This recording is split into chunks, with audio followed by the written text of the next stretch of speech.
My body hit the stage floor in front of 3,000 people. By the time I woke up in the hospital, the doctors had called my parents 10 times. They never answered. The only person breathless in the waiting room was my grandfather.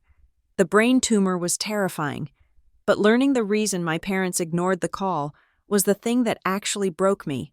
My name is Lila Barnes, and for the record, I did not plan on dying on stage. I had spent 4 years becoming invisible, keeping my head down, and maintaining a grade point average that was almost offensive in its perfection. The plan was simple: walk across the stage, shake the dean's hand, take the diploma, get the hell out of Briar Glen, and never look back. But the universe, or perhaps the tumor growing silently inside my skull, had a different itinerary. It happened in slow motion. I was standing at the podium, staring out at a sea of 3,000 people. The lights were blinding, white-hot against my retinas. I opened my mouth to say the first word of my speech, a speech I had rehearsed until my throat was raw, and the world simply tilted. The air conditioner hum turned into a roar, like a jet engine taking off inside my ear canal.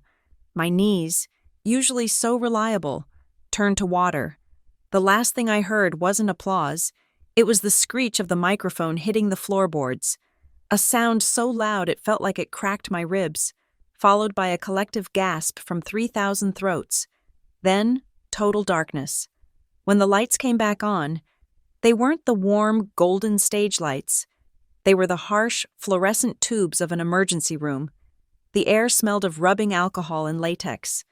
The soundtrack of my life had shifted from polite clapping to the rhythmic, terrifying beep of a heart monitor. My head felt like it was being squeezed in a vice. I tried to sit up, but a firm hand pushed me back down. "Easy, Lila. Stay with us," a voice said. A doctor was standing over me. He looked tired, the kind of exhaustion that settles deep in the bones. He didn't waste time with pleasantries. He told me there was a mass, significant pressure. It needed to come out. Not next month, not next week. Now. I blinked, trying to process the words. "My parents," I croaked. My throat felt like I had swallowed broken glass. "Did you call them?" The nurse standing next to the doctor shifted uncomfortably. She had that look. The pity look. I hated that look. It was the same look the guidance counselor gave me when I asked for extra financial aid forms, because my parents forgot to fill out the FAFSA. "We tried honey," the nurse said softly. "We called the number on your emergency contact form, both of them. We left voicemails. We tried 10 times. 10 times. The number hung in the air, heavy and suffocating. They hadn't just missed a call. They had ignored an avalanche. "Is there anyone else?" the doctor asked, his pen hovering over his clipboard. "We need consent for the procedure if you go under, and quite frankly, you shouldn't be alone right now." Before I could answer, the double doors at the end of the hallway burst open. He looked like a man who had run a marathon in a 3-piece suit. His tie was crooked, his white hair was a mess, and his chest was heaving. Grandpa Walter. "I'm here," he yelled, startling a passing orderly. "I am here for Lila Barnes." He rushed to my bedside, his hands shaking as he grabbed mine. His skin felt like dry parchment, but his grip was iron. He wasn't just scared, though. I looked into his eyes that usually held a twinkle of mischief, and saw something else entirely. He was furious. It was a cold, hard rage that I had never seen directed at me, and I realized with a jolt that it wasn't. "Where are they?" I whispered. Grandpa Walter's jaw tightened. "Don't you worry about them, Sweet Pea. You worry about getting better. I'm here. I'm not going anywhere." He stroked my hair, his hand trembling slightly. "I knew I should have driven faster," he muttered to himself, more than to me. "I knew it." The doctors began to prep me for surgery. It was a whirlwind of activity. Forms being signed, IVs being checked, the anesthesia team introducing themselves. Through the haze of the pre-op medication, my phone, which the nurse had placed on the bedside table, buzzed. It wasn't a call. It was a text. My vision was swimming, but I squinted at the screen. It was from a number I didn't recognize. No name, just a local area code. The message was 5 words long, written in all caps. Don't let them sign anything. I frowned, my thumb hovering over the screen. Who was them? My parents weren't even here. Before I could process it, the sedative hit me like a sledgehammer. The phone slipped from my hand, clattering onto the plastic table, and the world faded into a chemically induced void. Coming back was harder than leaving. Waking up felt like swimming through mud. My head was wrapped in bandages, and there was a dull, throbbing ache behind my eyes. It had been days. I knew it had been days because the light outside the window had a different quality to it, and the flowers on the table, lilies, from Grandpa, were fully open. Grandpa was asleep in the chair next to me. He was still wearing the same suit. Though he had taken off the jacket, he looked smaller than I remembered. Fragile in the way old things are. My hand moved instinctively to the bedside table. I needed to anchor myself. I needed to see the world. I picked up my phone. The screen was bright, hurting my eyes. I unlocked it and opened Instagram. It was muscle memory, a reflex to distract myself from the pain. The first thing that popped up was a story bubble. My sister, Brooke. I shouldn't have tapped it. I knew I shouldn't have, but I did. The image filled the screen. It was breathtakingly beautiful. White stucco buildings against a backdrop of impossibly blue water. The sun was setting, casting a golden glow over everything, and there, in the center of the frame, were 3 people. My sister, Brooke, looking like a model in a flowing white dress, my mother, Diane, holding a glass of white wine, laughing with her head thrown back, my father, Mark, smiling that charming, easy smile that he reserved for clients and strangers. They looked happy. They looked light. They looked unburdened. I looked at the timestamp. Posted 20 minutes ago. I looked at the location tag. Santorini, Greece, and then I read the caption. It was overlaid in a whimsical, curly font. Finally, peace. No drama, just us. I stared at the phone. The hospital room went silent. The beeping of the monitor seemed to fade away. I waited for the tears. I waited for the crushing weight of abandonment to break my chest open. Had they seen the news? Did Grandpa call them and force them to answer? Were they turning around? I opened the message. Dad, call back now. Life or death matter. I stared at the words. Life or death. I looked at the bandages on my reflection in the dark phone screen. I looked at the IV drip feeding medicine into my veins to keep my brain from swelling. I looked back at the photo of them drinking wine in Santorini. They didn't know I was in the hospital. They didn't know I had survived surgery. They didn't know I was alive. So whatever, life or death, matter he was texting me about, it certainly wasn't about me. 4 weeks before the doctors shaved a patch of my hair to drill into my skull. I was standing in the middle of my parents' living room in Briar Glen, holding a stack of 150 cream-colored envelopes. The house smelled of expensive lilies and stress. My sister, Brooke, was getting married. Well, technically she was just getting engaged, but in the Barnes household, the engagement party was treated like a coronation. Lila, don't just stand there. My mother, Diane, snapped, not looking up from her iPad. She was sitting at the dining table, surrounded by mood boards and fabric swatches. Those invitations need to be stamped and sealed by 5 o'clock. The post office closes at 5:30. And did you pick up the sample centerpieces from the florist? I just got off a double shift at the Hearth and Halo. Mom, I said, my feet throbbing in my non-slip work shoes. I haven't even changed. So that's a no? Brooke chimed in. She was lounging on the beige sofa, holding a glass of green juice that probably cost more than my hourly wage. God, Lila, it is one errand. I have been so overwhelmed with the caterer all day. I literally haven't had a moment to breathe. I looked at her. Her nails were freshly manicured, a perfect French tip. Her hair was blown out. She looked like she had spent the day at a spa, not battling caterers. I can go after I finish the envelopes, I said, keeping my voice even. This was the routine. This had always been the routine. I sat down on the floor, because the table was covered in Brooke's vision, and started licking envelopes. The taste of the glue was bitter, a fitting garnish for my mood. For the last 4 years, I had been running a marathon that nobody was watching. I was carrying a nearly perfect 4.0 grade point average at the state university. I was on the dean's list every single semester. I paid for my own textbooks, my own gas, and my own car insurance with tips I earned serving lattes and scrubbing tables at the cafe.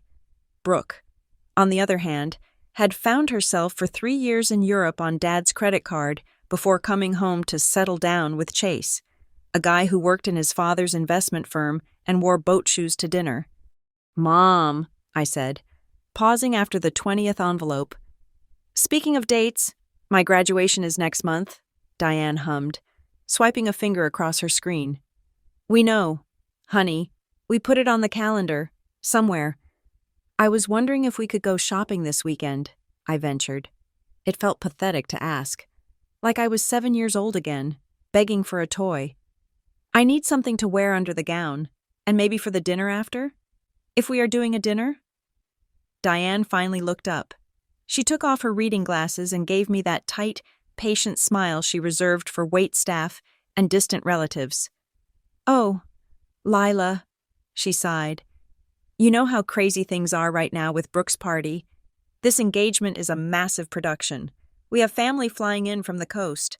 The budget is already stretched so thin." I knew for a fact that Dad had dropped $5,000 on a flower wall for Brooke just yesterday.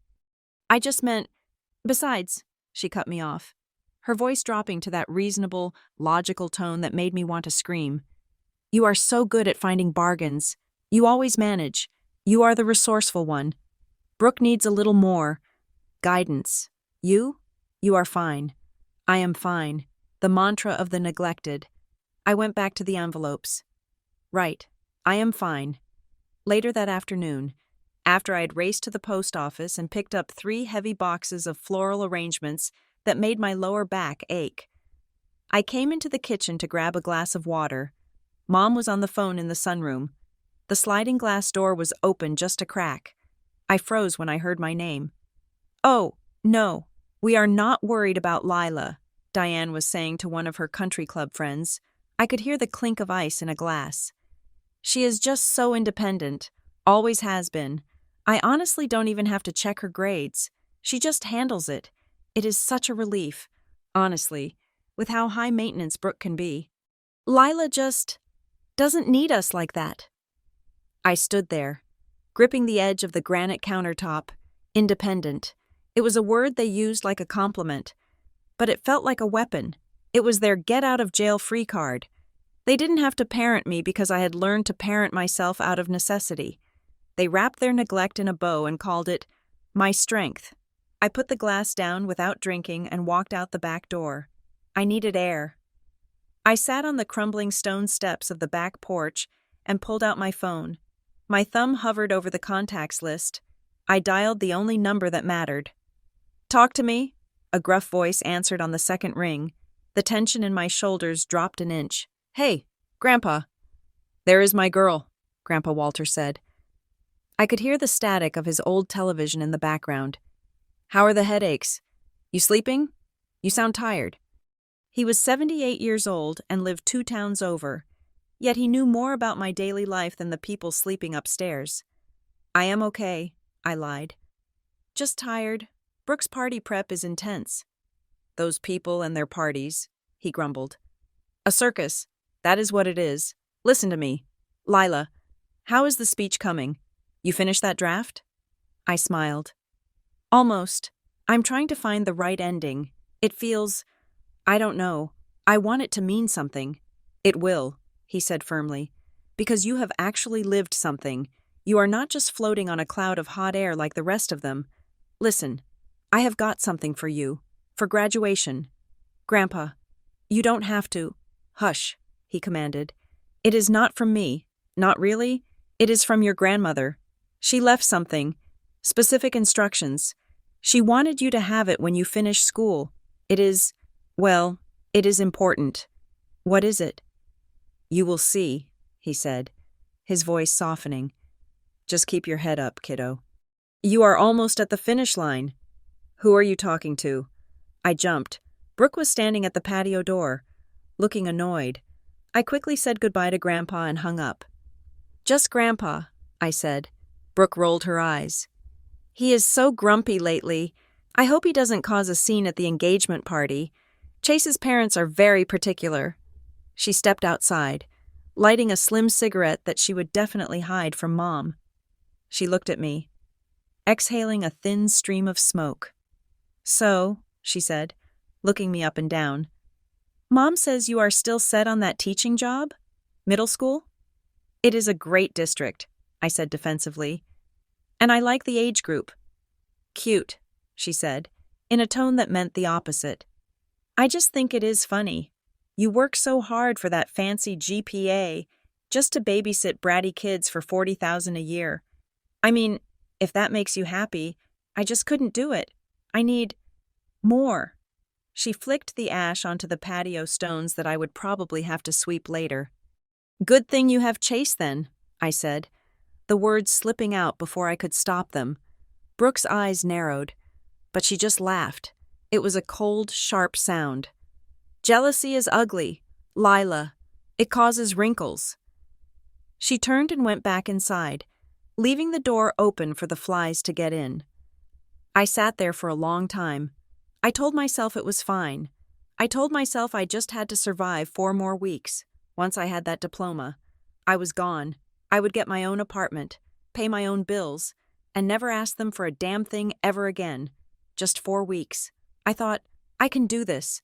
I stood up to go back inside, and that was when the world gave a violent lurch to the left. A sharp, blinding spike of pain drove itself through my right temple. It wasn't a normal headache. It felt like someone had hooked a car battery up to my optic nerve. I grabbed the railing, my vision tunneling into a narrow circle of gray. I squeezed my eyes shut, breathing through my nose, waiting for it to pass.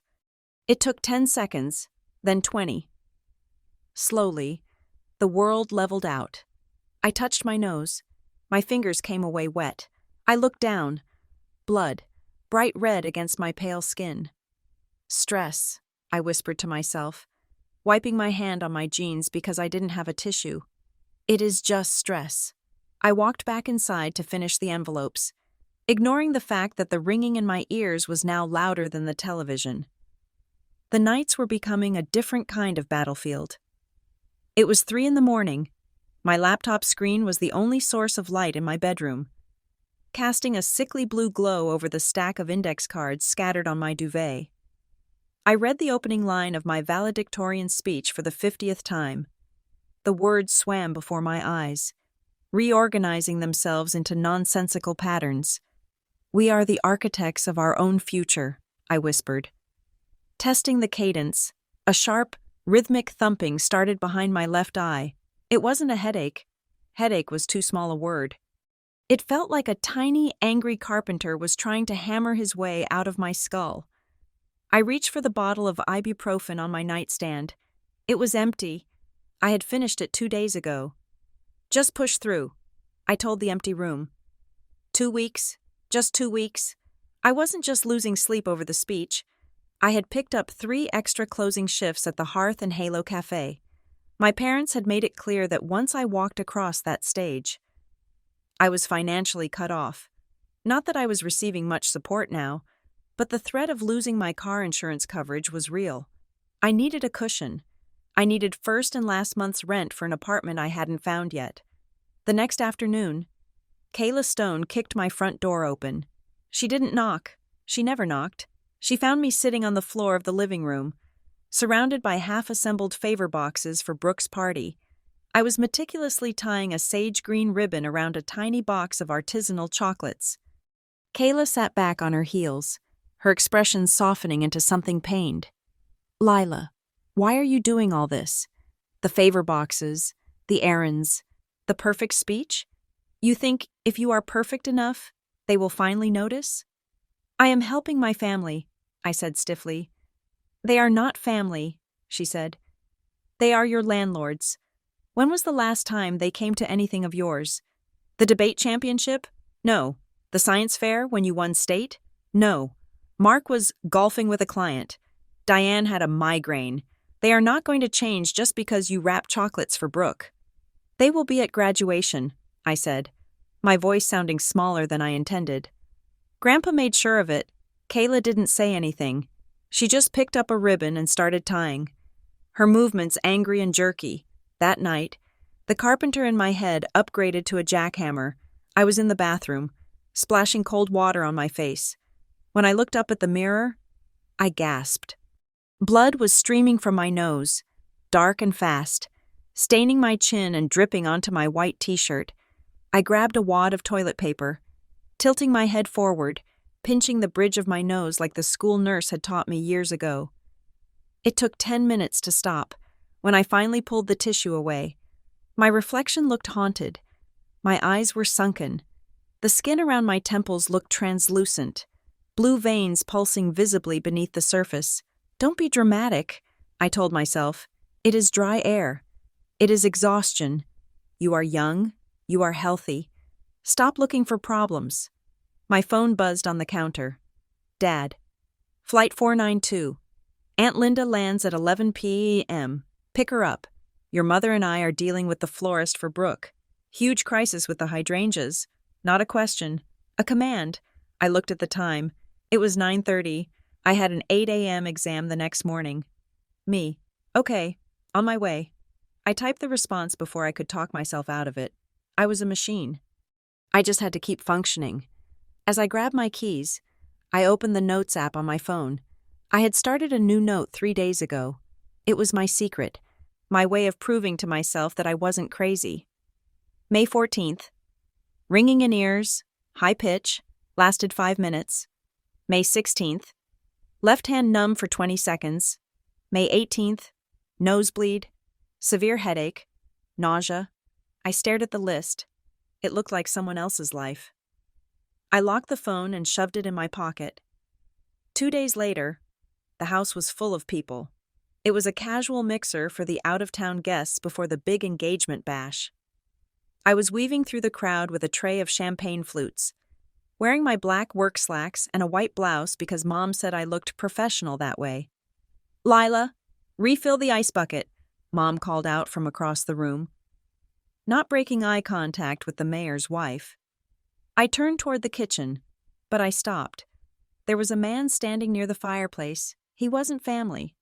I didn't recognize him from Chase's side either. He was wearing a gray suit that looked expensive but dated. He wasn't drinking. He wasn't talking. He was watching me. It wasn't a creepy stare. It was clinical. He was looking at me the way a mechanic looks at a used car, checking for rust. When our eyes met, he didn't smile. He didn't look away. He just took a sip of water, his gaze lingering on my face for a beat too long, and then he set the glass down and walked out the front door. I shivered. A cold feeling washed over me that had nothing to do with the air conditioning. My pocket vibrated. I balanced the tray on my hip and pulled out my phone. It was a text message. Unknown number. You think you are the independent child. You aren't. You are the contingency plan. I stared at the screen. The noise of the party, the laughter, the clinking glasses, the jazz music seemed to drop away. Contingency plan. What did that even mean? A backup?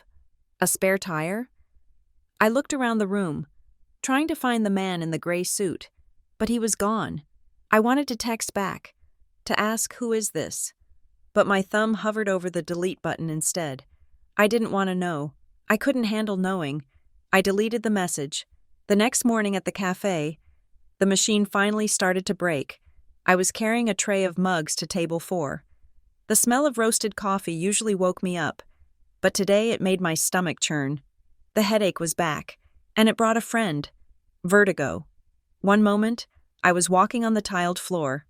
The next, the floor was tilted at a 45-degree angle. I dropped the tray. The crash was deafening, ceramic shattering, hot coffee splashing everywhere. Lila! My manager, Dave, shouted. I stumbled back, my shoulder hitting the wall hard. I couldn't stand up straight. The room was spinning like a carousel gone wrong. I pressed my back against the cool plaster. gasping for air, closing my eyes to stop the world from moving. "I am okay," I wheezed, keeping my eyes shut. "I slipped. I am so sorry. Dave, I will pay for the mugs." "Forget the mugs," Dave said, his voice close to my ear. He sounded scared. "You are white as a sheet. Sit down. I am getting you water." I slid down the wall until I hit the floor. I sat there among the broken pottery and puddles of latte, shaking. That evening, Kayla came over to my dorm room. She didn't say hello. She walked straight to my laptop, which was open on my desk. "Log in," she commanded. "What?" I was lying on the bed with a wet washcloth over my eyes. "Log into the university portal, the student health section. Kayla, please. Do it, Lila, or I call your grandpa and tell him you passed out at work." I sat up slowly. The threat worked. Grandpa was the only person I couldn't bear to worry. I walked to the desk and typed in my password. "Go to emergency contacts," Kayla said. Standing over my shoulder like a drill sergeant, I clicked the tab. Primary contact, Diane Barnes, mother. Secondary contact, Mark Barnes, father. "Change it," Kayla said. Her voice was shaking now. "Change it right now. They didn't pick up when you had appendicitis freshman year. They didn't pick up when you got into that fender bender. They are not going to pick up for this." "For what?" I asked, my voice barely a whisper. "For a headache?" "For whatever is happening to you," she said. "Put your grandfather, please, Lila. For me." I looked at the names on the screen. Diane and Mark. The people who were currently arguing about hydrangea shades while I bled into sinks and fell into walls. I hit edit. I deleted Diane. I typed in Walter Barnes. I hit save. "Happy?" I asked, looking up at her. Kayla didn't smile. She looked at the screen with a grim satisfaction. "No, but at least now, if you fall, someone will actually catch you." I laughed, a dry, humorless sound, but as I looked at Grandpa's name on the screen, a strange sense of relief settled in my chest. It felt right. It felt like I had just engaged the safety lock on a roller coaster that was about to go off the rails. I didn't know it then, but that was the most important keystroke of my life. The engagement party was held at the Sterling Meadows Country Club, a venue that smelled of old money and freshly cut golf course grass. My parents had dropped $30,000 on this event. I knew the exact figure because I was the one who had wired the deposit to the event planner while my mother sat across from me, complaining about her cuticles. I was wearing a simple black dress that I had bought at a thrift store for $12. It was appropriate, blended in with the shadows, and most importantly, it made me look exactly like what I had become, the help. While Brooke floated around the room in a champagne-colored silk gown that cost more than my car, I was running. I was refilling ice buckets. I was guiding confused elderly relatives to the restrooms. I was holding the florist's hand on the phone because the lilies were wilting in the heat. "Lila!" Brooke's voice cut through the jazz music. She was standing in the center of the room, holding court with Chase and his parents. A small circle of their wealthy friends surrounded them. I walked over, clutching a tray of empty flutes against my chest like a shield. "Yeah?" Brooke smiled, but it didn't reach her eyes. She draped an arm around my shoulder, leaning her weight on me slightly. She smelled of expensive perfume and wine. "I just wanted to introduce you to the Langfords," she announced to the group. "This is my little sister, Lila. She is a lifesaver. Honestly, I don't know what I would do without her. She handles all the petty stuff so I don't have to ruin my manicure." A ripple of polite laughter went through the circle. I felt my face heat up. Petty stuff. My 4 years of academic rigor, my Dean's List awards, my 2 jobs, all reduced to petty stuff. "Lila is graduating soon, isn't she?" Chase's mother asked politely. Brooke waved her hand dismissively. "Oh, sure. She's going into teaching or something noble like that. Honestly, it fits her. Lila loves cleaning up other people's emotional messes. She is born for it." The laughter was louder this time. I looked at my mother. Diane was standing right there, holding a crystal glass. She wasn't defending me. She was laughing the loudest, her head thrown back, enjoying the show. I looked at my father. Mark was suddenly very interested in the lint on his blazer sleeve. My vision blurred. The high-pitched whine that had become my constant companion over the last few weeks spiked in volume. It sounded like a dentist's drill boring directly into my auditory nerve. My hand spasmed. The tray of glasses rattled dangerously. "Careful," Brooke hissed in my ear, her smile never wavering. "Don't embarrass me." I managed to steady the tray, muttered an apology, and retreated to the kitchen. Kayla was waiting there. She had snuck in through the service entrance to help, which really meant she was there to keep me from collapsing. She took one look at my face and snatched the tray from my hands, slamming it onto the metal counter.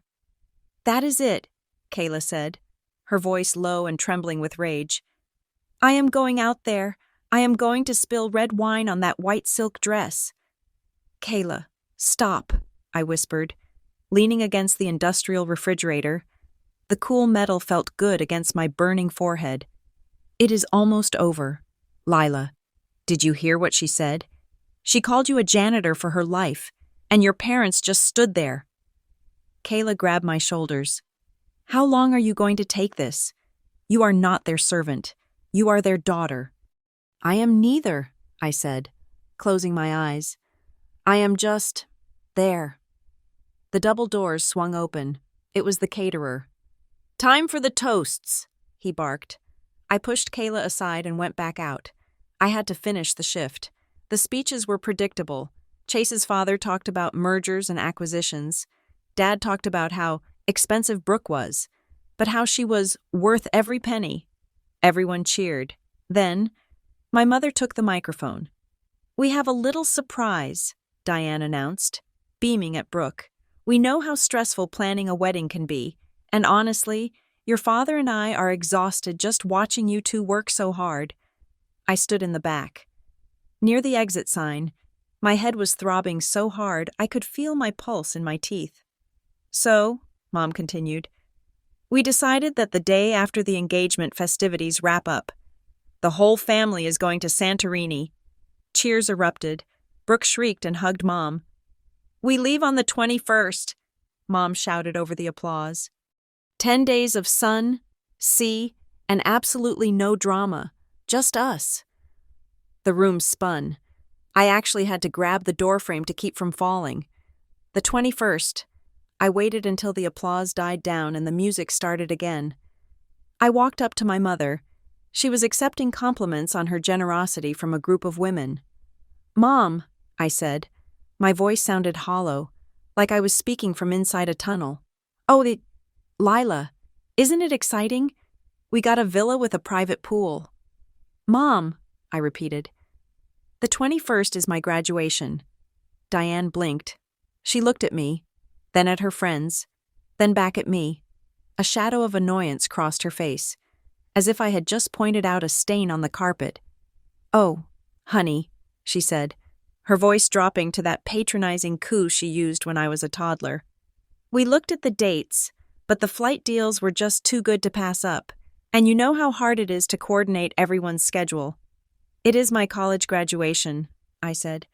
"I am the valedictorian." I know, she said, waving her hand. "But let's be real. Lila, graduation ceremonies are so boring.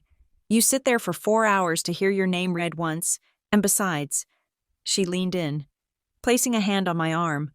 Her palm was cold. "You don't need us there," she said. "Brooke needs us. She is so fragile right now with the wedding stress. But you are strong. You are so independent. You will be fine on your own. You always are." There it was, the final verdict. My strength was not a virtue to be celebrated. It was the excuse they used to abandon me. I didn't scream. I didn't cry. I simply nodded.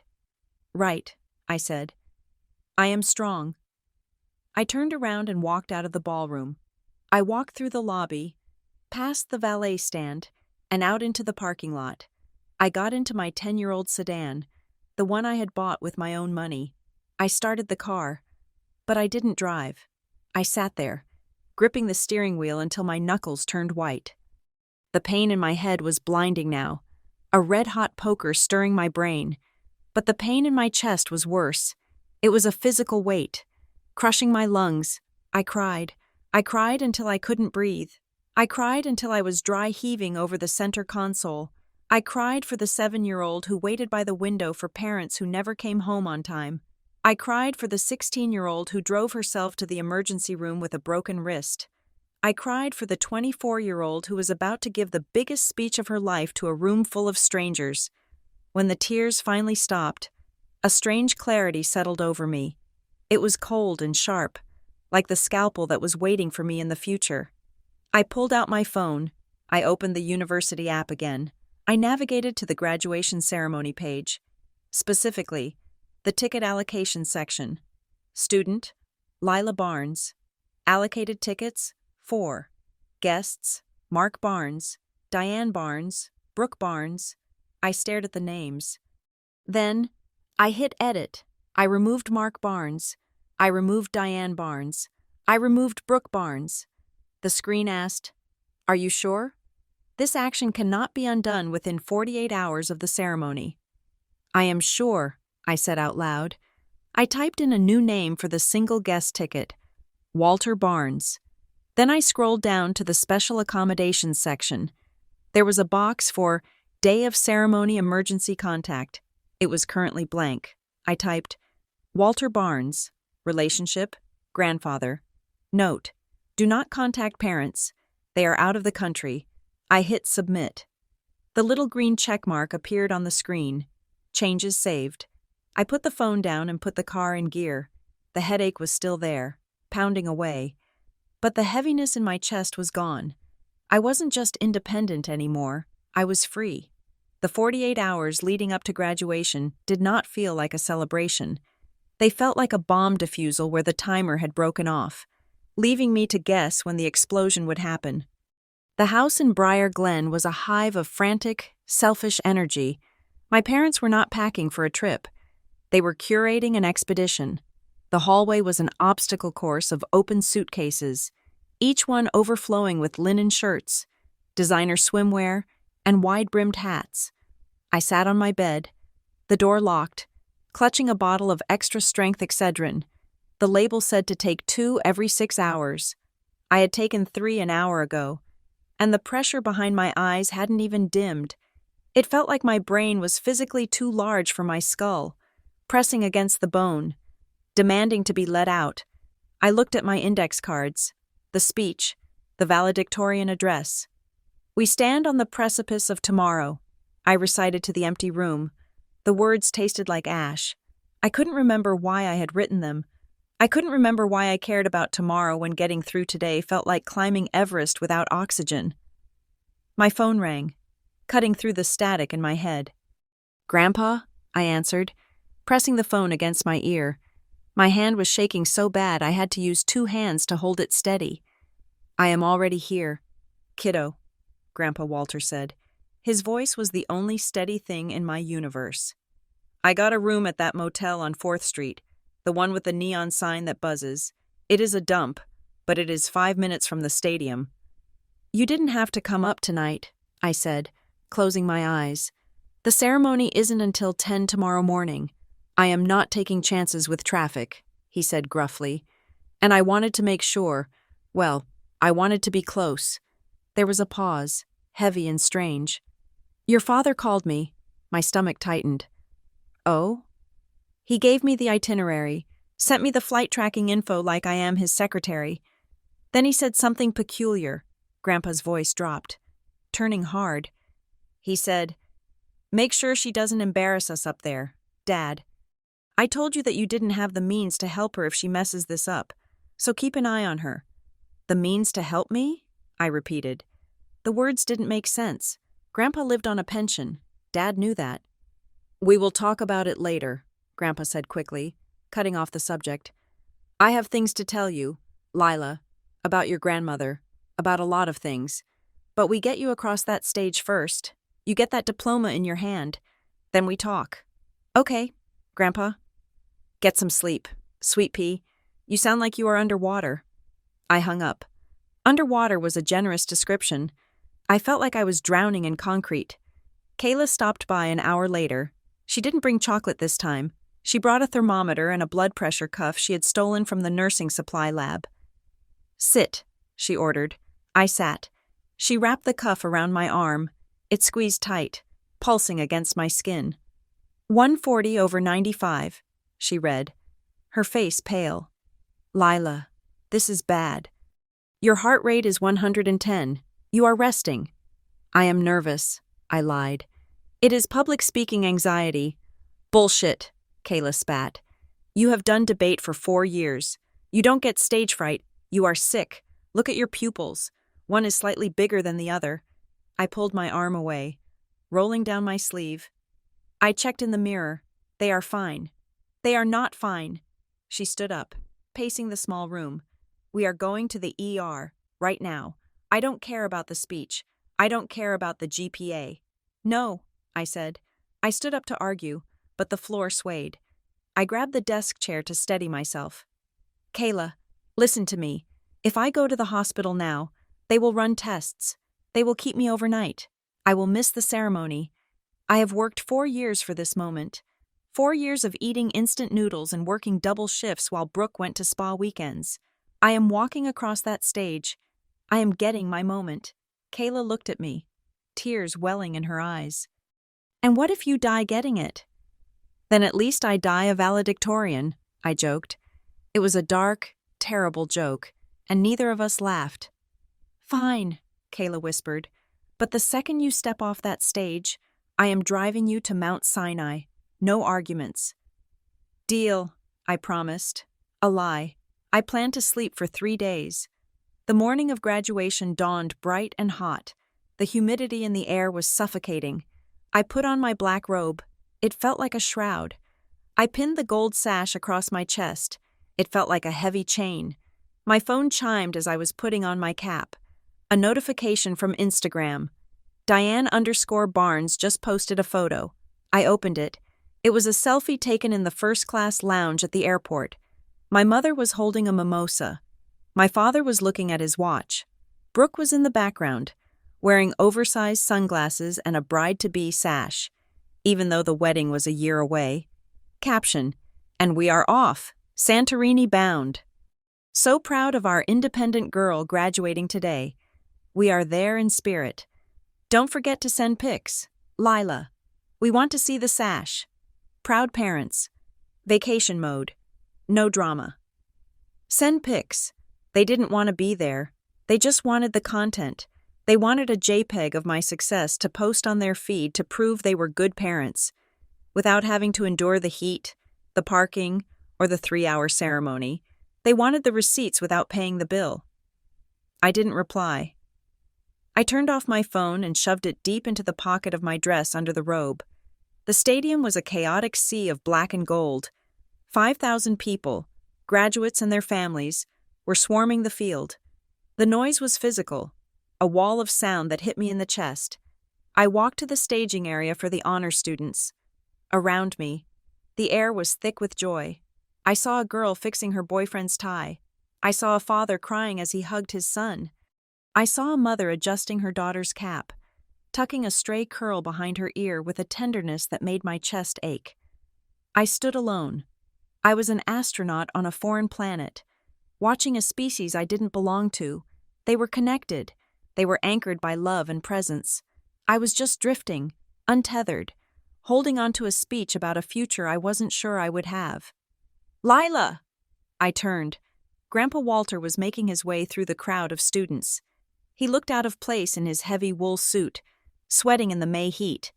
But he walked with a determination that parted the sea of graduates. He was holding a thick manila envelope in his hand. He stopped in front of me. He didn't smile. He didn't say congratulations. He looked at my face, really looked at it, and his expression crumbled into something terrified and fierce. "You look—" He stopped himself. "You are here." "I am here," I rasped. He gripped my shoulder. His hand was heavy and warm. "I have this for you," he said, lifting the envelope. "It is the papers, the ones your grandmother left, and the ones I found. Grandpa, can we do this later? I have to line up. I just need you to know, he said, his voice urgent, cutting through the noise of the marching band warming up. I am proud of you, not because of the grades, but because you survived them. You survived that house. He looked at me like I was a soldier coming off a battlefield, not a student leaving a classroom. He looked at me like I needed saving. Go, he said, pushing the envelope into my hands. I will be right in the front row. I am not taking my eyes off you. I shoved the envelope into my robe pocket, next to the silent phone. Graduates, please take your places, the loudspeaker boomed. I walked to the front of the line. I was the first one, the leader. The procession began. Pomp and circumstance played. A slow, mournful dirge. I walked automatically. Left foot, right foot, smile, wave. But my vision was narrowing. The edges of the world were turning fuzzy and gray, like an old television losing signal. The heat rising from the turf field was making the air shimmer. I sat in the front row. I waited. Names were called. Speeches were made. The dean droned on about responsibility and legacy. Every word was a hammer blow to my skull. And now, the dean announced, his voice echoing like God. Please welcome your valedictorian, Miss Lila Barnes. The applause was polite, distant. I stood up. My legs didn't feel like mine. They felt like wooden stilts. I walked up the stairs to the stage. 1 step, 2 steps, 3. The podium was a mile away. I reached it. I gripped the sides of the wood so hard my fingernails dug in. I looked out at the audience. 3,000 faces, but I couldn't see them. I saw only a blur of color, a kaleidoscope of static. I looked for Grandpa. I needed to see him. I needed an anchor. There, front row. The only person not clapping. The only person leaning forward, half out of his seat, his face pale with panic. I leaned into the microphone. A feedback squeal pierced my eardrum, sharp as a knife. Faculty, families, and fellow graduates, I began. My voice sounded wrong, slurred, slow. We are told that today is the first day of our lives. The blackness at the edge of my vision rushed forward. It wasn't a slow fade anymore. It was a curtain dropping. But I tried to say the next word. The ground disappeared. The podium rushed up to meet me. And then, the lights went out. The microphone felt greasy under my sweating palms.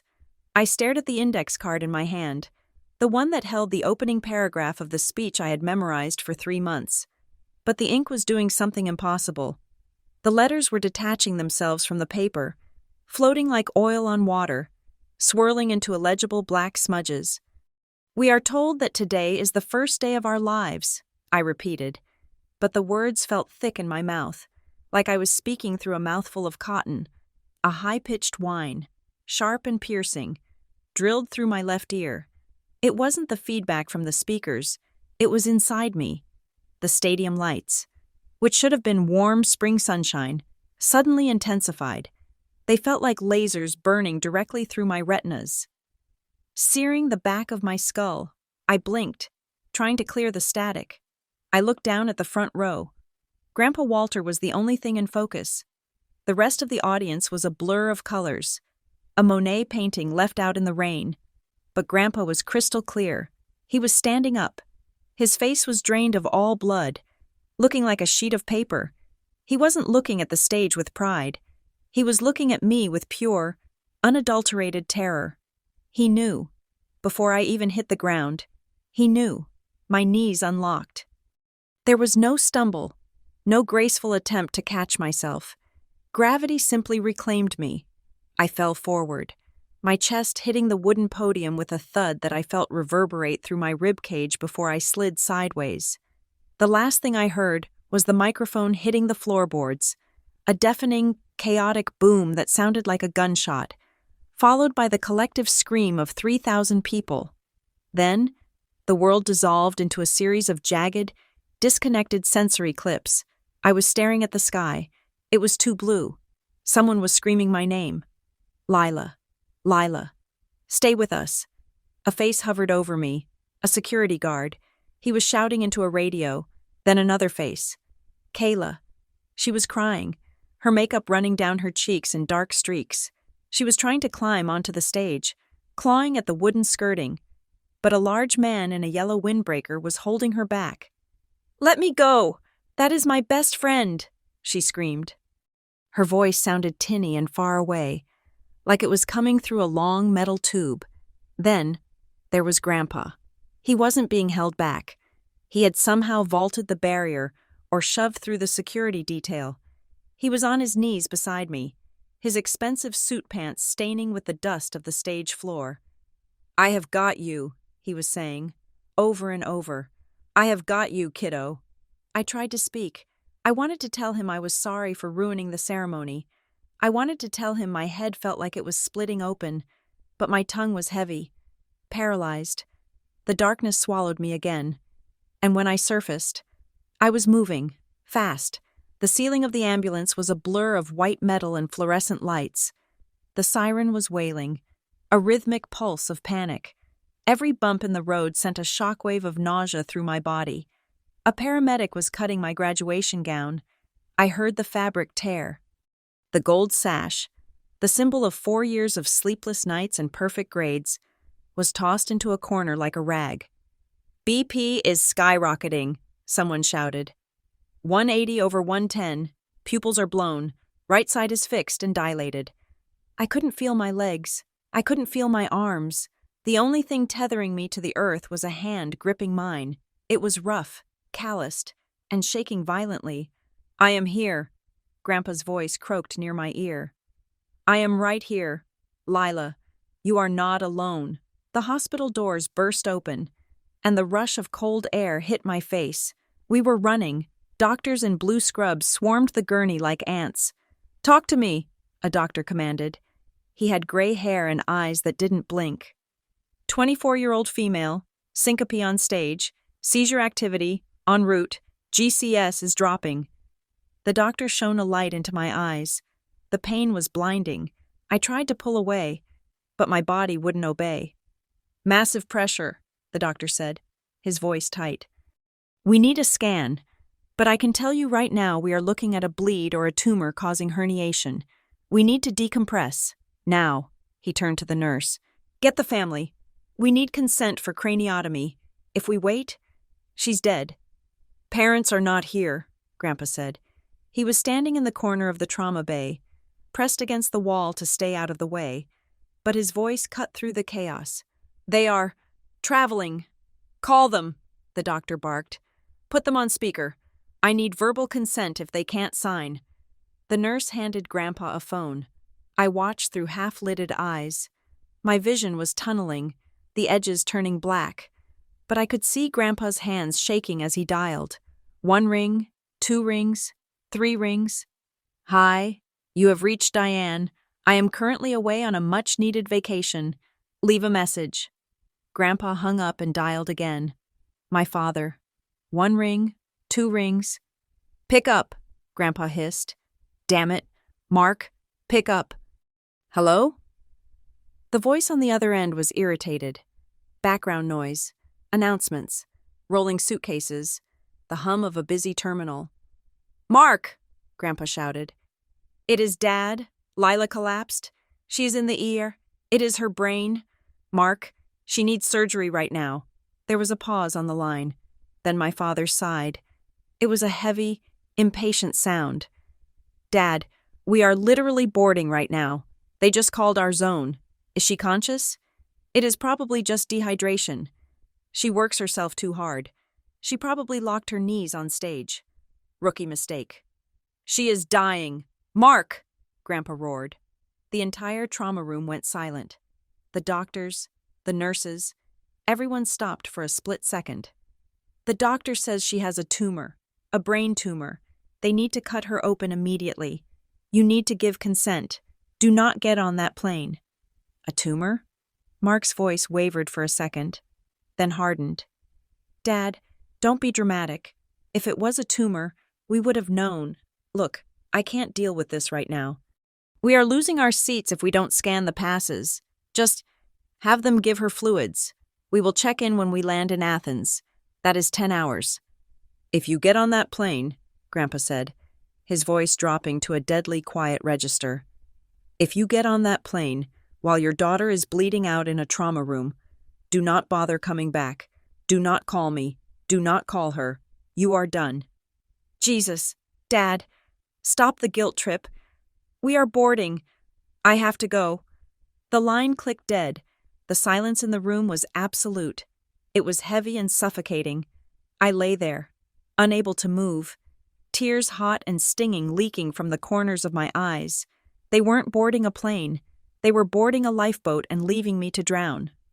Doctor, the nurse said urgently, looking at the monitor. Heart rate is dropping. We are losing time. I can't operate without consent, the doctor said, looking frustrated. Legal will have my license. I will sign, Grandpa said, stepping forward. You are the grandfather, the doctor said. Legally, unless you are the guardian or the designated agent, I need the parents. Check the system. Grandpa slammed his hand on the counter. Check her file. She updated it.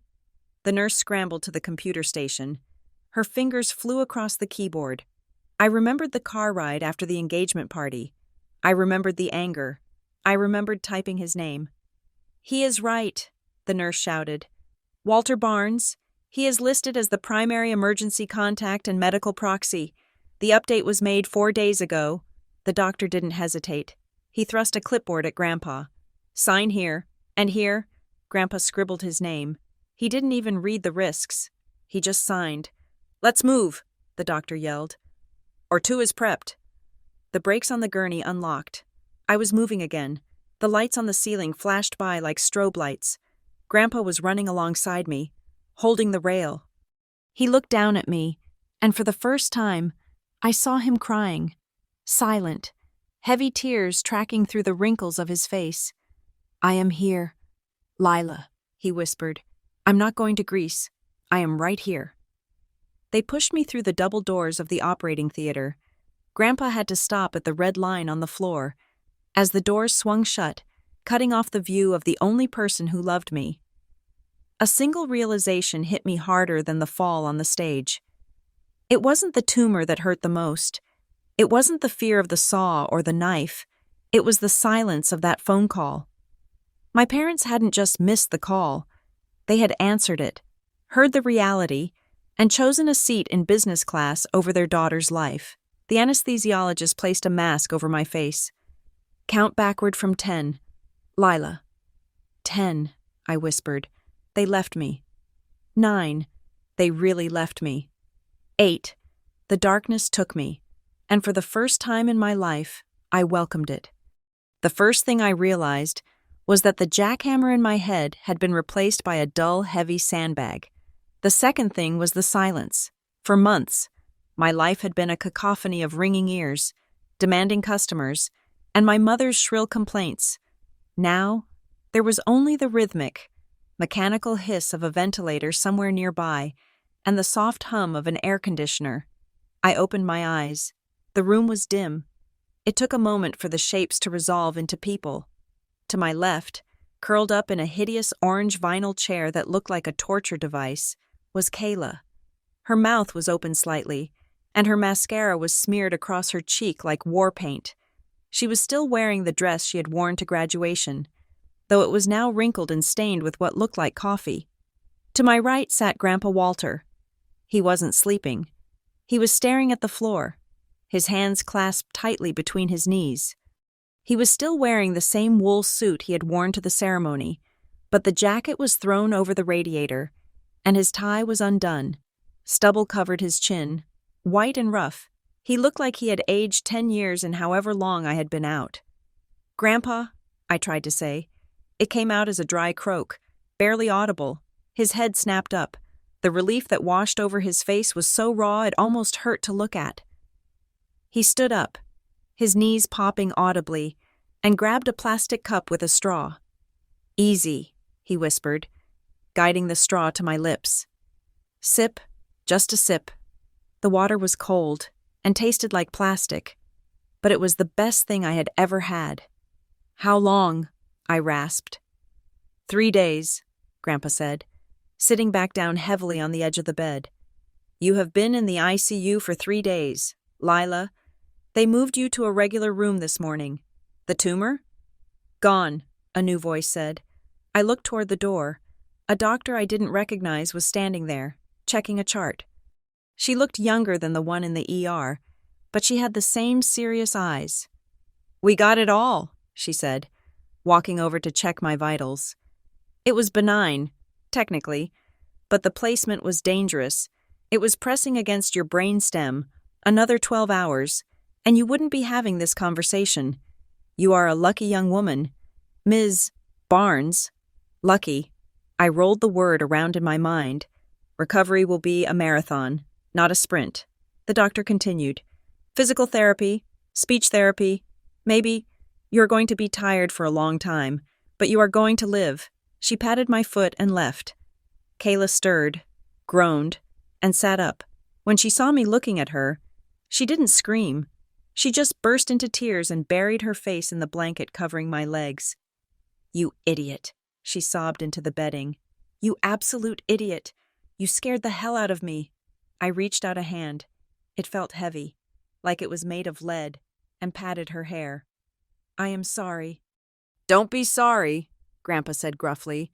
Just be alive. I looked around the room.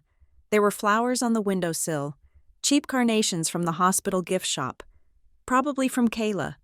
There were no oversized lilies, no expensive orchids. My phone, I said. Kayla wiped her eyes. Lila, you just woke up from brain surgery. You don't need... Give me my phone, Kay.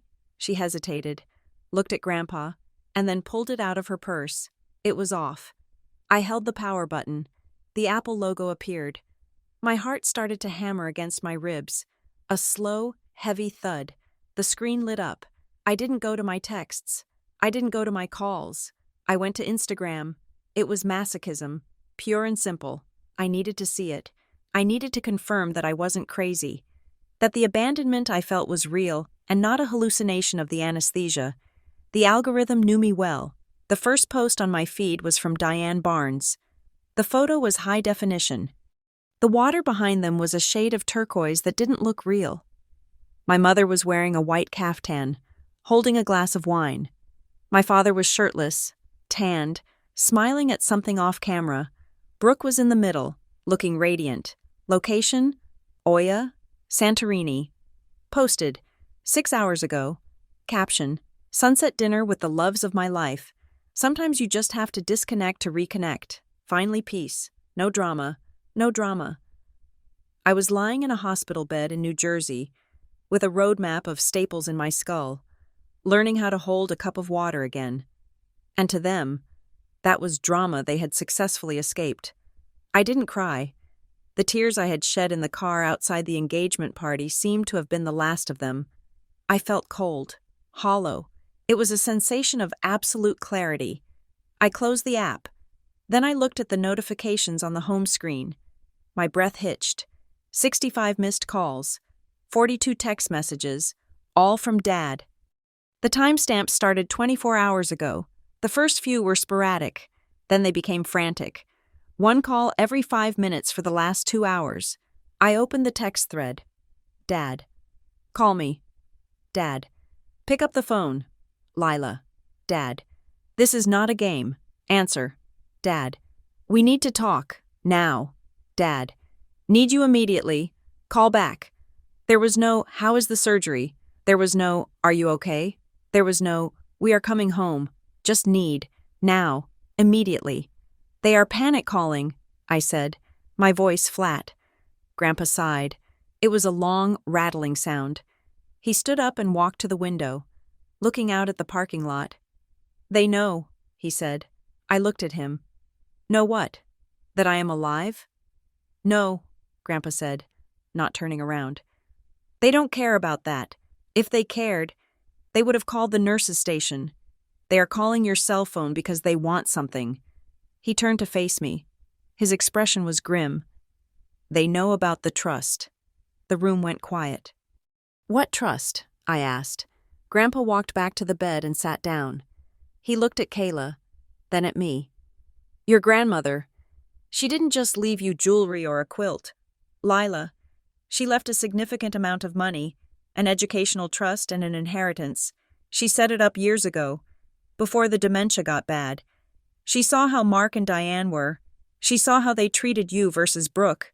He took a deep breath. She locked it up. She made me the trustee until you graduated college. The condition was that nobody, especially your father, was to know about it until you had the diploma in your hand. My head was spinning. Money? Grandma had money? I messed up, Grandpa admitted, his voice full of self-loathing. When Mark called me, when he told me he wasn't coming back, I lost it. I was so angry. Lila, I wanted to hurt him the way he was hurting you. So I yelled at him. I told him he was making a mistake. I told him that by getting on that plane, he was walking away from the biggest asset in the family. Asset. The word hung in the air like smoke. I looked down at the phone in my hand. The screen lit up again. Another call from Dad. Incoming call. Dad. I stared at the name. That is why, I whispered. That is why they are calling. It wasn't love. It wasn't guilt. It wasn't even common decency. It was greed. They think, Grandpa said, his voice dripping with disgust, that if they can get you on the phone, if they can sweet-talk you or bully you, they can get access. They probably think the money is yours now that you graduated. I felt a chill run down my spine that had nothing to do with the hospital air conditioning. For 24 years, I had been an inconvenience. I had been the child who didn't fit the aesthetic. I had been the one they left at soccer practice, the one they forgot to feed, the one they ignored. But now I was something else. I was a bank account. I watched the phone ring until it went to voicemail. They are coming back, Grandpa said. Mark is cheap, but he will buy a last-minute ticket for this. They will be here tomorrow, maybe sooner. He leaned in close, his eyes intense. Lila, listen to me. When they walk through that door, they are going to perform. They are going to cry. They are going to tell you they were frantic with worry. They are going to bring gifts. They are going to blame the airlines, the reception, the doctors, me. They will blame everyone but themselves. He took my hand again. Do not believe them. Do not sign anything. Do not agree to anything. I looked at the black screen of my phone. I thought about the photo in Santorini. No drama. I won't, I said. The exhaustion was pulling at me again, dragging my eyelids down, but the anger kept me tethered. Grandpa? I asked as my eyes started to close. Yeah, kiddo? Let them come, I whispered. I want to see them act.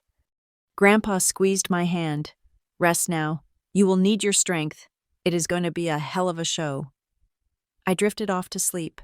But this time, I didn't dream of falling. I dreamed of a lock clicking shut, and for the first time in my life, I was the one holding the key. The door to my hospital room did not open. It was thrown open. My mother, Diane, swept into the room first. She was wearing oversized sunglasses, which she dramatically removed to reveal eyes that were red-rimmed, though I noted the redness looked more like carefully applied liner than the result of actual weeping. She was dressed in a linen travel outfit that probably cost more than my entire tuition. Behind her came my father, Mark. He was looking at the ceiling, the floor, the heart monitor, anywhere but at me. And trailing them was Brooke. She was holding a Starbucks cup in one hand and 3 large paper bags from the airport duty-free shop in the other. She looked annoyed, like she had been dragged to a boring mandatory meeting. Lila, Mom gasped. She rushed to the bed, dropping her Chanel bag on the floor. She threw her arms around me. The smell of her perfume, heavy, floral, expensive, was suffocating. It was the smell of the house I had grown up in, the smell of the parties I had cleaned up after. I didn't move. My arms lay flat at my sides, heavy and unresponsive under the sheets. I stared at a spot on the wall over her shoulder. Oh, thank God, she sobbed, burying her face in my shoulder. We were so worried. It was a nightmare getting a flight back. A nightmare. I waited for her to finish the performance.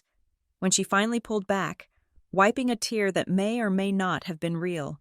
I looked her dead in the eye. "Fast," I said. My voice was raspy, but clear. "You made really good time, considering you ignored 65 calls for 3 days.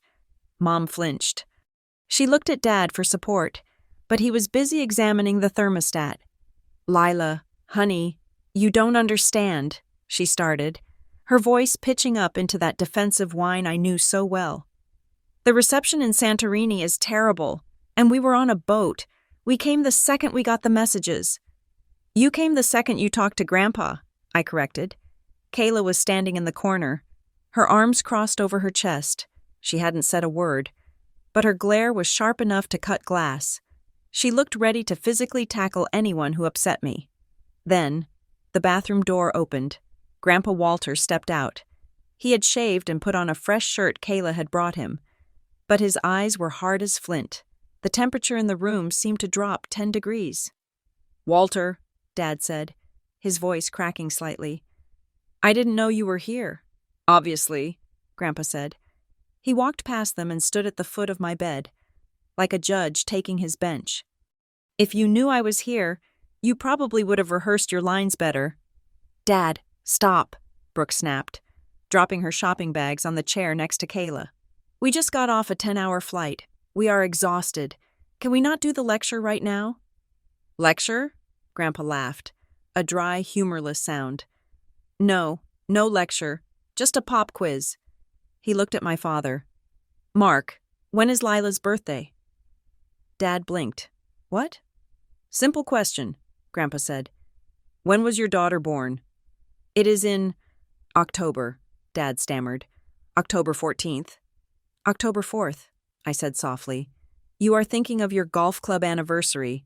Dad's face turned a dull shade of red. Grandpa turned to Mom. "Diane, what is Lila allergic to?" "There is one specific antibiotic she cannot take." "What is it?" Mom opened her mouth, then closed it. She looked at my chart hanging on the end of the bed. "Well, I have it written down at home, in the file." "Penicillin," Grandpa said. "If the doctors had listened to you, if you had even been here to ask, and they gave her that, she would have gone into anaphylactic shock on top of the brain surgery." Grandpa turned to Brooke.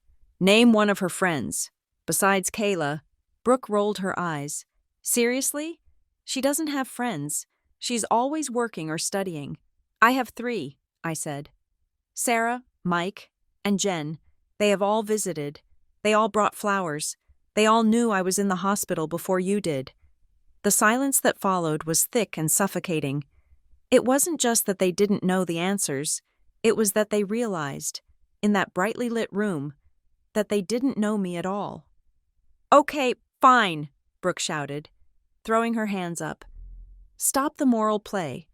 Grandpa, we get it. We are the worst family ever. We are terrible. Can we move on? Lila is alive. She is fine. Let's talk about the real issue." "The real issue," Grandpa said, his voice dropping to a dangerous whisper, "is that you are not here because you love her. You are here because I told Mark about the trust." "That is a lie," Mom shrieked. The tears were gone instantly, replaced by a flash of genuine anger. "How dare you? She is my daughter." "She is a payout to you," Grandpa countered. "You didn't turn that plane around when I said brain tumor. You turned it around when I said inheritance." "We have rights," Dad blurted out. It was the first time he had looked at anyone directly. "If Mother left money to the family, we have a right to manage it. Lila is not capable. Look at her. She just had brain surgery." "I am perfectly capable," I said. They all turned to look at me. It was the first time I had spoken firmly. "I am 24 years old," I said. "I have a degree in economics. I have managed my own finances since I was 18 because you two couldn't be bothered to pay for my textbooks. I think I can handle a trust fund." Mom stared at me, her face twisted, not with sadness, but with something uglier, resentment. "You sound just like her," Mom spat. "Like who?" I asked. "Your grandmother," Mom said, her voice shaking. "My mother-in-law, St. Eleanor." She stepped closer to the bed, her hands clenched into fists. Always so perfect, always so quiet and judging. You think I don't see it? The way you look at me with those same eyes. You act like you are so much better than us because you work, because you save, because you struggle. You wear your struggle like a crown. Lila, just like she did. I felt a cold shock go through me.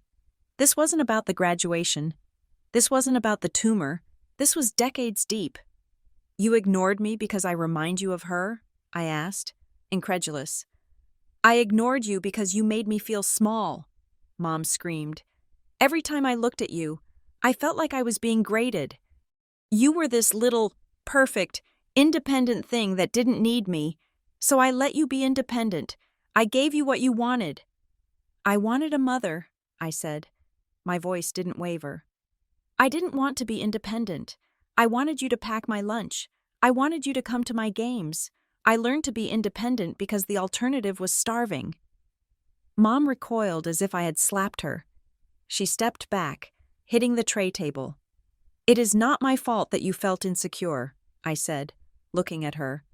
And it is not my fault that I look like your mother-in-law. I am your daughter, or I was supposed to be. I turned to Dad. He was leaning against the wall, looking deflated. And you? I asked. What is your excuse, Dad? Do I remind you of someone too?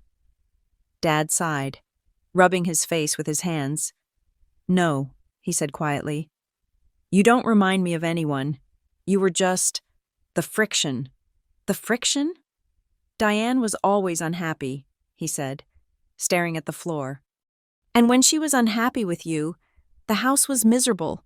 It was easier to just let her have her way. It was easier to focus on Brooke because Brooke made Diane happy. You made Diane complicated. I just wanted peace. Lila, I just wanted a quiet life. So you sacrificed me, I said, for quiet. I didn't think it would get this bad, he mumbled. I thought you were strong. I thought you could handle it. I handled it, I said. I survived, but you didn't help. Grandpa reached into his jacket pocket. He pulled out the manila envelope he had tried to give me at graduation. He placed it on the bed, right on top of my legs. The papers are in here, Grandpa said.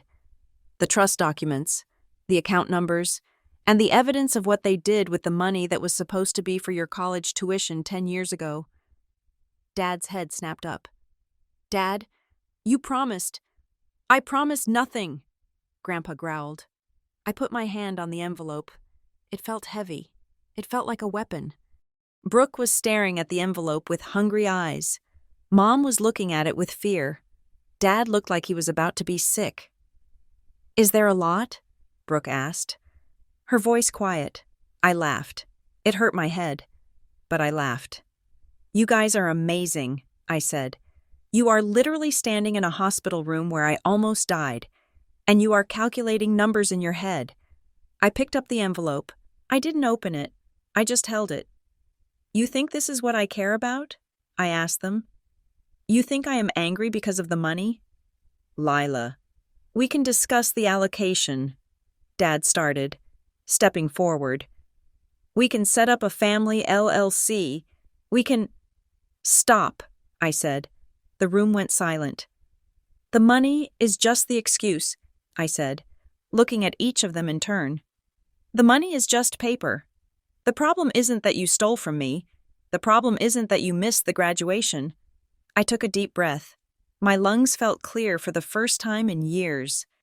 The problem, I said, is that I am looking at 3 people who share my DNA, and I don't recognize any of you. You turned me into a stranger in my own house because it was convenient for you. And now? Now you are strangers to me. I tapped the envelope against the blanket. And strangers don't get to manage my money, or my life. Leaving the hospital felt less like a medical discharge and more like a prison break. When the nurse wheeled me to the curb, my father's Range Rover was idling there. He stepped out, looking hopeful, opening the back door like a chauffeur. But I didn't get in. Instead, I turned to the beat-up Ford sedan parked behind him. Grandpa Walter was behind the wheel, and Kayla was riding shotgun. I am not going back to Briar Glen, I told my father. He looked at the small bag of belongings in my lap. Lila, be reasonable. You need to recover. Your room is ready. Mom bought those organic sheets you like. I don't like organic sheets, Dad. I like peace. I got into Grandpa's car and didn't look back. I didn't move into a mansion. I moved into a 400-square-foot studio apartment 3 blocks from Crestview Ridge Middle School, where I was set to start teaching in September. It was a walk-up on the 3rd floor. The paint was peeling slightly in the corner. The radiator clanked like a dying robot, and the view was of a brick wall.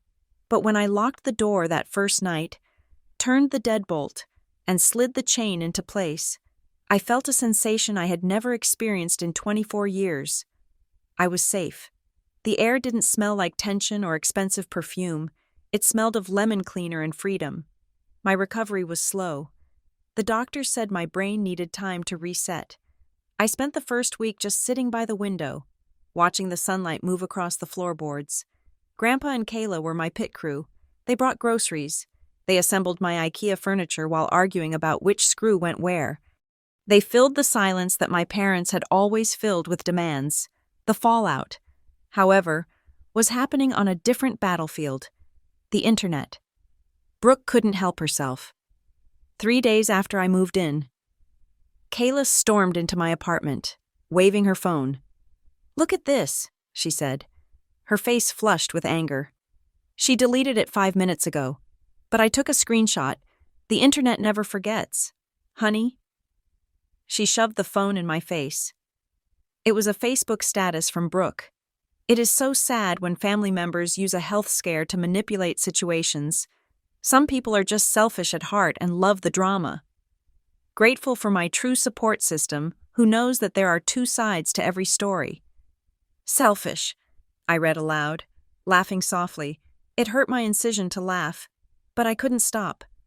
I am the one with 40 staples in my head, and I am the selfish one. Read the comments, Kayla urged. I scrolled down. Usually, Brooke's posts were an echo chamber of praise from her sorority sisters and my mother's friends. But this time, the tone was different. Wait, didn't your sister have brain surgery? Asked one user. Were you guys really in Greece while she was in the ICU? That is wild, wrote another. But the one that stopped me cold was from a user named ChaseL_88. Brooke, take this down, now. Chase, I whispered. Her fiancé.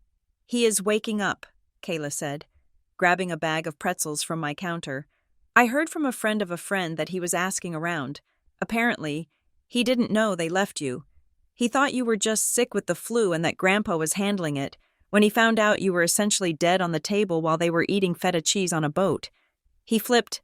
He won't leave her, I said, handing the phone back.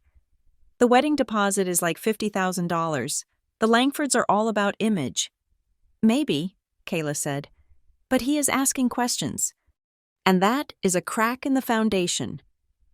My parents were trying to patch those cracks, clumsily. My father started calling every Tuesday at 6 p.m. It was a scheduled guilt trip. He would ask about my headaches, offer to pay my rent, which I refused, and then trail off into awkward silences. He wanted absolution. But I wasn't a priest. Mom was worse. She sent texts, long, rambling paragraphs about how hard it was for her, how she was embarrassed to show her face at the club because people were talking. She apologized, but it was always followed by a but. I am sorry we weren't there. But you have to understand how stressed I was. I didn't reply. I let the silence do the heavy lifting. 2 weeks later, Grandpa came over for dinner. He looked serious. He placed his hat on the rack and sat at my tiny kitchen table, placing a thick folder in front of him. This wasn't the manila envelope from the hospital. This was something new. We need to talk business, he said. Grandpa, I told you, I don't care about the trust right now. I just want to get my strength back. This isn't about the trust, he said grimly. Well, not the money coming in. It is about the money going out. He opened the folder. It was a credit report. My credit report. I ran this yesterday, he said. I have a buddy who works in fraud detection. I asked him to take a look because I know my son. I looked at the pages. There were lines and lines of data. I don't understand, I said, squinting at the numbers. I have one credit card with a $500 limit, and my student loans. Look here, Grandpa said, pointing a calloused finger at a line dated 4 years ago. Personal loan, $20,000. Status, default. Credit card, $15,000 limit. Status, maxed out. Auto loan, $45,000. Vehicle, 2022 Mercedes-Benz. I don't drive a Mercedes, I said, my voice trembling. I drive a 10-year-old Civic, and I never took out a personal loan. I know, Grandpa said, but someone did, using your social security number, using your name. I felt the blood drain from my face. When? How? The dates match up, Grandpa said. The personal loan? That was the same month Brooke went to Europe for her gap year. The Mercedes? That was purchased the week your father said his bonus got cut, but he still showed up in a new car. Kayla, who was washing dishes, dropped a plate. It didn't break, but the clatter rang through the room. They stole your identity, Kayla said, turning around slowly. They didn't just ignore you, Lila. They used you. They used you as a mule to fund their lifestyle because your credit was clean and theirs was probably trash. I stared at the paper. It wasn't just neglect. It was a crime. It was a felony. I am calling the police, I said, reaching for my phone. My hands were shaking with a rage so hot it felt like it could burn the building down. I am sending them to jail. No, Grandpa said sharply. He put his hand over the phone. Why? I snapped. You want to protect him? He is your son, so he gets a pass? No, Grandpa said, his eyes hard. He gets no pass. But if you call the police now, they will claim it was a misunderstanding. They will claim you agreed to it verbally. They will hire expensive lawyers and drag this out for years. They will paint you as the ungrateful daughter trying to ruin them. So what do? We wait, Grandpa said. We build the trap. I have a friend, an old friend from my days in the union. He is a forensic accountant. He holds the keys to where the bodies are buried. When you are strong enough to walk without getting dizzy, we are going to see him. We are going to get every single signature, every IP address, every bank transfer, and when we hit them, we are going to hit them so hard they won't be able to stand up. He closed the folder. But there is one more thing, he said. He reached into his bag and pulled out the original manila envelope, the one from the graduation, the one from the hospital. You haven't opened this yet, he said. The trust documents are in there, but there is something else on top, a letter.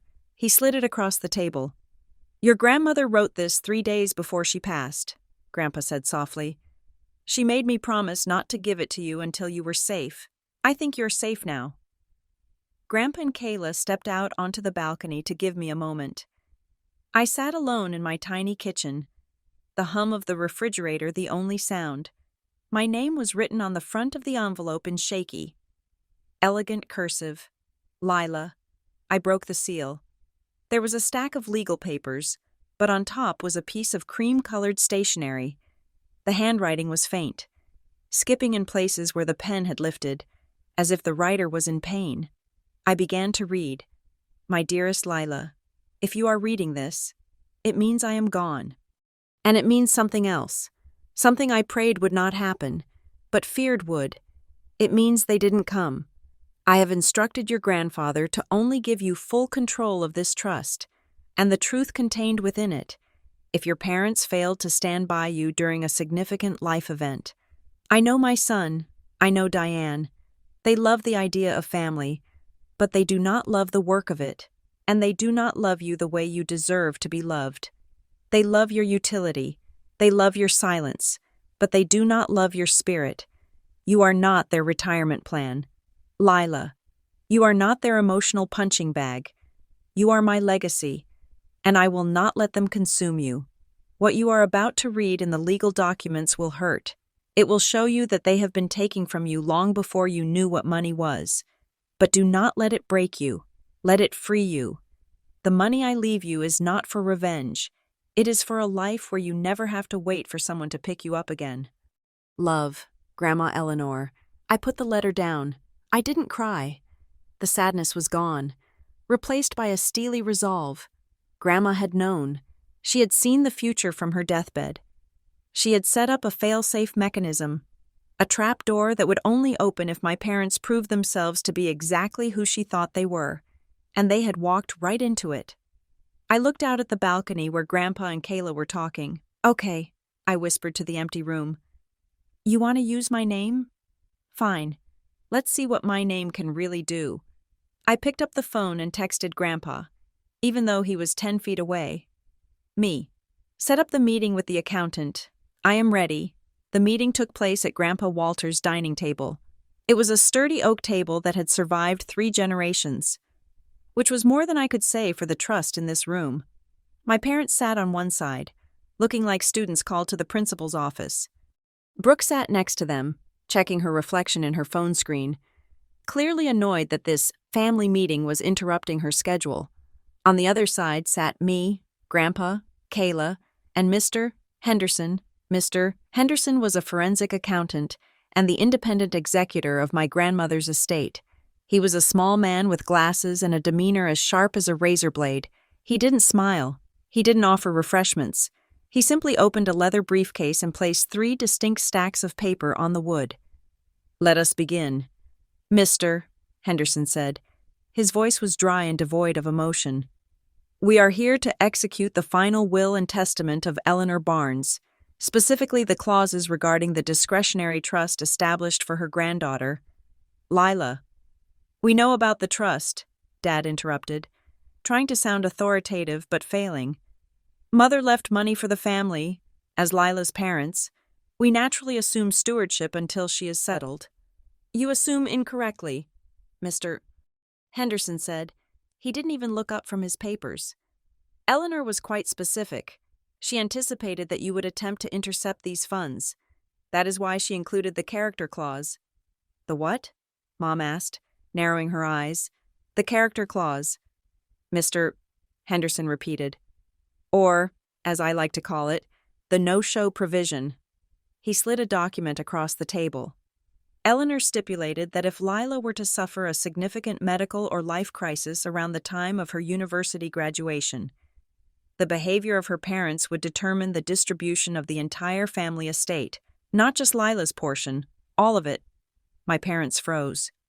"The clause states," Mr. Henderson read aloud, "that if Mark and Diane Barnes fail to be physically present for their daughter during such a crisis, thereby proving their estrangement and lack of parental duty, they are immediately disinherited from the remainder of the Barnes estate. Their share reverts directly to Lila." The silence that followed was heavy enough to crush bones. "You are joking," Dad whispered. "She wouldn't do that." "She knew you," Grandpa said softly. "She knew you would choose a vacation over your daughter. She just gave you the rope, Mark. You are the one who tied the noose." "But we called," Mom protested, her voice rising to a shriek. "We called 65 times. That counts as effort." "Effort is presence," I said. "Effort is holding my hand while I am seizing.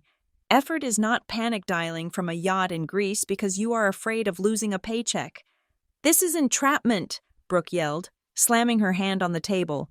"You can't cut us off because of some crazy old lady's game." "Sit down, Brooke," Mr. Henderson said. "We are not finished." He pointed to the second stack of papers. "During the audit of the estate, I found some irregularities. It appears that 10 years ago, a college savings fund established for Lila was liquidated. The withdrawal slip has a signature that purports to be Lila's. Despite her being a minor at the time, he held up a copy of the check. The money went to a contractor, specifically, for the installation of a heated pool at the Briar Glen residence. I looked at the pool my sister had thrown parties at. The pool I was never allowed to swim in when guests were over. It was paid for with my education. And, Mr. Henderson continued, we found 5 credit cards opened in Lila's name over the last 4 years. The billing address is a P.O. box registered to Mark Barnes. Dad shrank in his chair. He looked small, pathetic. I was under pressure, Dad stammered, wiping sweat from his forehead. The market was down. We had to maintain appearances. It was just a bridge loan. I intended to pay it back. And you? I looked at Mom. What is your excuse? Did you steal my identity because of your childhood trauma too? Mom started to cry. It was the same performance as the hospital. You don't understand. Lila, I was so lonely. I just wanted us to look like a successful family.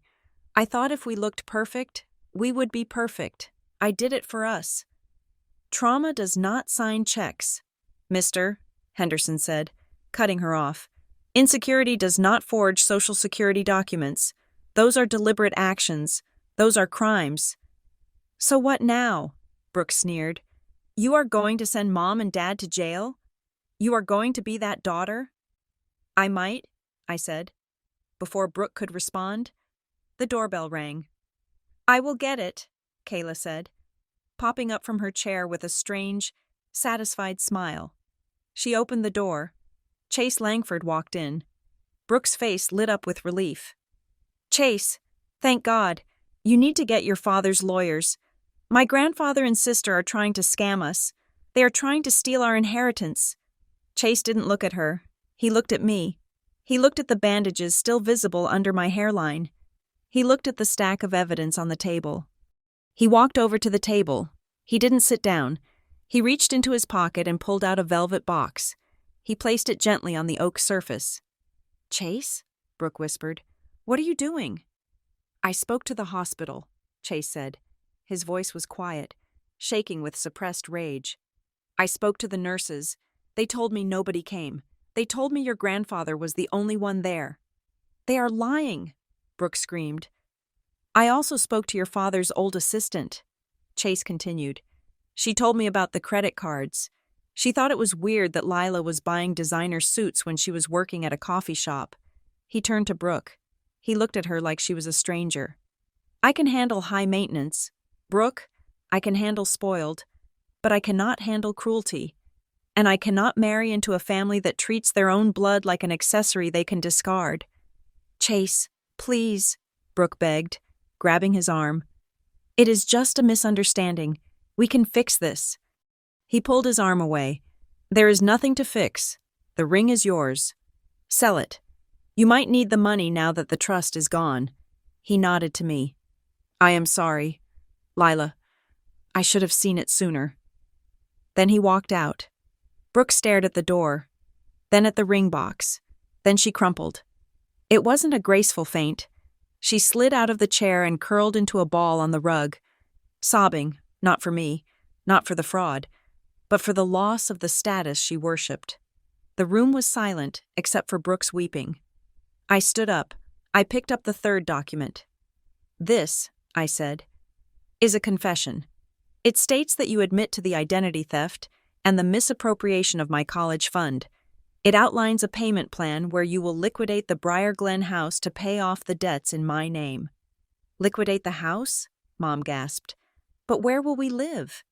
I don't know, I said. You are resourceful. You are independent. I am sure you will figure it out. I slid the pen across the table. Sign it, I said. And I won't go to the police. I won't post the evidence on social media. I won't destroy your reputation. I will just let you fade away. And if we don't? Dad asked weakly. Then Mr. Henderson calls the district attorney in 10 minutes. Dad looked at Mom. Mom looked at the floor. Dad picked up the pen. His hand shook, but he signed. Mom followed. I took the paper. I didn't feel triumphant. I didn't feel happy. I just felt clean. Get out, Grandpa said. They left. They took their shame and their crumbling empire, and they walked out of the door. Grandpa handed me the final folder. The trust. You are a rich woman, kiddo, he said. I don't want to be rich, I said. I just want to be free. I used the money to pay off every cent of debt they had put in my name. I finished my master's degree without working 3 jobs. I bought a small house with a big porch for Grandpa. But the bulk of it? I started the Eleanor Fund. It wasn't a flashy charity. It was a small, quiet fund for students at the middle school where I taught. Students who needed lunch money. Students who needed winter coats. Students who needed someone to show up. 6 months later, I was standing in my classroom. The final bell had rung, but one student was still sitting at his desk. He was a quiet kid, smart, but he always wore the same hoodie and kept his head down. "Everything okay, Leo?" I asked, sitting on the edge of the desk next to him. He looked up. He had a bruise on his cheek he was trying to hide. "Do you ever feel—" He hesitated. "Do you ever feel like you are invisible? Like if you disappeared, nobody would even notice?" I looked at him. I saw the 7-year-old girl waiting by the window. I saw the 24-year-old falling on a stage. "Yes," I said. "I have felt that." "What did you do?" he asked. "I stopped waiting for the people who were supposed to be there," I told him. "And I started looking for the people who actually were." I reached into my desk and pulled out a permission slip for the science trip he said he couldn't afford. It was already stamped, paid. "Family isn't the people who call you son, Leo," I said. "Family is the person who shows up when you can't stand on your own." Leo looked at the paper, then at me. He didn't say anything, but for the first time all year, he smiled. And in that smile, I finally found the graduation I'd been waiting for. Thank you so much for listening to my story. I would love to know where you are tuning in from. So please drop your country or city in the comments below so we can connect. If you enjoyed this story, please subscribe to the Morgan Revenge Stories channel, hit that like button, and smash the hype button to help this video get recommended to more people who need to hear it.